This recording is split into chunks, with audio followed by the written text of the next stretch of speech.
আল্লাহ পাক বলেন জাহান্নামে আমি আল্লাহ যারা তাকওয়াবান তাদেরকে ফুলসিরাতের উপর থেকে বাঁচিয়ে দেব, আর যে মানুষগুলো পাপিষ্ঠ গুনাহগার ওয়াইমিনকুম ইল্লা ওয়ারিদুহা কানা আলা রাব্বিকা হাতমান মাকদিয়া।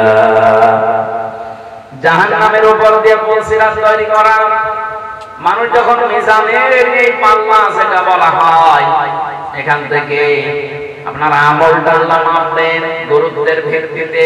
মাপ দেওয়ার পরে যখন বলবে পার হয়েছে যা জান্নাতে যাবার আগে এই ফুলসিরাত ৩০,০০০ বছরের মতো একটা রাস্তা, তাও পদ্মা সেতুর মতো যমুনা সেতুর মতো এত বড় বিশাল এলাকা না, চুলের মতো চিকন করে আল্লাহ বানিয়েছেন, আবার ধার হীরার মতো।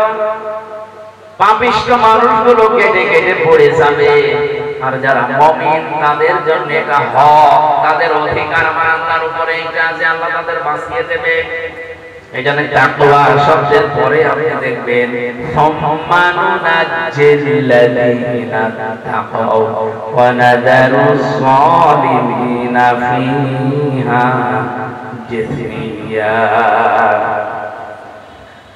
কোরআনে কারিমে আল্লাহ আয়াত দিয়ে জানাতে চাই, মুমিন যারা এই মানুষগুলোকে সাহায্য করা আমি আল্লাহর জন্য যেমন হক, আমার মুমিন বান্দাদেরও আমি আল্লাহর প্রতি একটা হক আছে।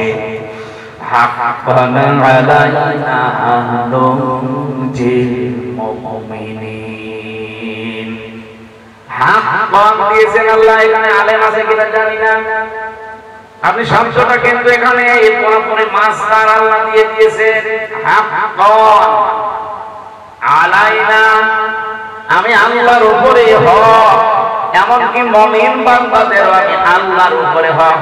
শব্দ দুইটা বললাম না, আল্লাহ বলেন আমার উপরে হক হয়ে যায়, এবং মুমিন বান্দাদেরও আমি আল্লাহর উপরে হক।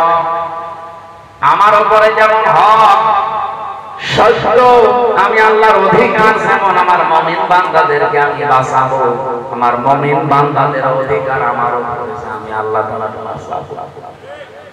আল্লাহ যে এটা হাতে নিয়েছে, আমার যতটুকু কোরআনের উপরে বিশ্বাস, সামনে দেখবেন ইসরায়েল নামে অভিশপ্ত রাষ্ট্রটা পৃথিবীর মানচিত্রে আর নেই। আর কয়েকদিন যাক ওদের দাবানল কন্ট্রোল করার কোনো কিছু আর হাতে নেই। যেভাবে আগুন আসতেছে আপনি দেখেছেন ভিডিওগুলো, পাগল হয়ে যাবে। অথচ এত উন্নত মেশিন প্রযুক্তি পৃথিবীতে আর কারো কাছে নেই। 108টা 112টা সবগুলো একসাথে চালাচ্ছে, বিমান পর্যন্ত পুড়িয়ে ছারখার করে যাচ্ছে।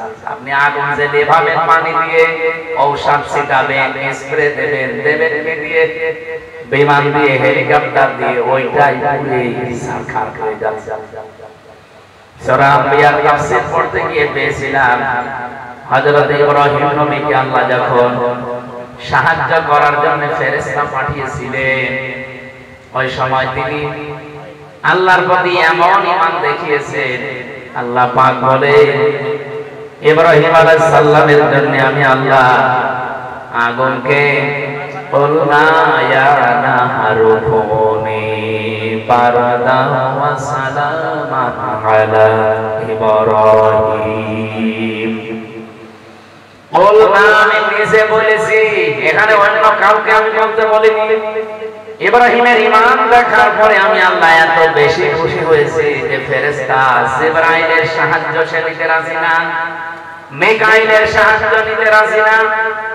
আমি আল্লাহ এত বেশি পছন্দ করলাম তার এই কথাটাকে শেষ পর্যন্ত বলেছি, ঠিক আছে বলনা, আমি নিজে এখানে কর্তা হয়ে গেছি, আমি নিজে কাজ করছি, নিজে আমি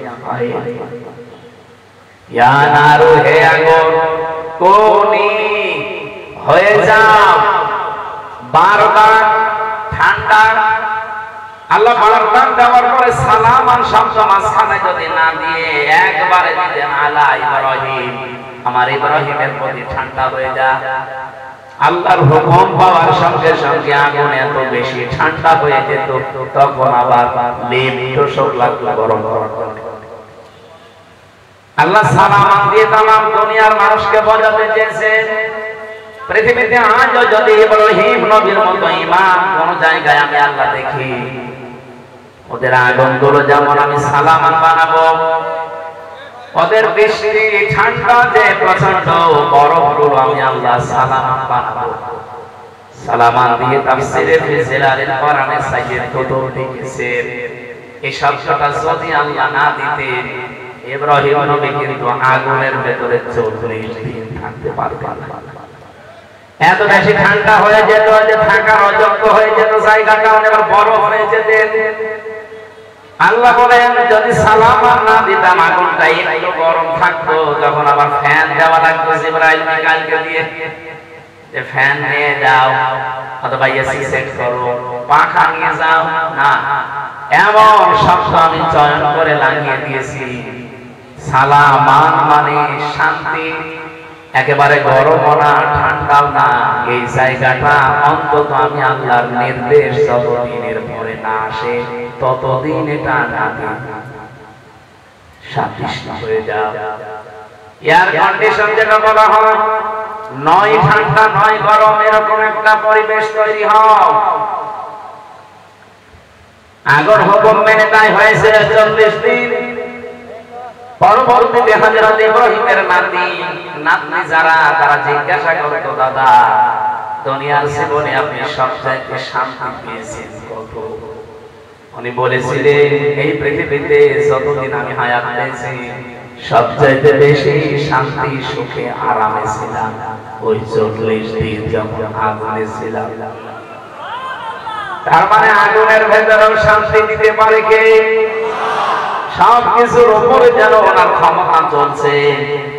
ইসরায়েলদেরকে আমার মনে হচ্ছে আল্লাহ রাখবে না, কারণ এখন এরা আর পৃথিবীর কোন মানুষের টার্গেট নেই, এরা সরাসরি টার্গেট হয়ে গেছে আমার আল্লাহ।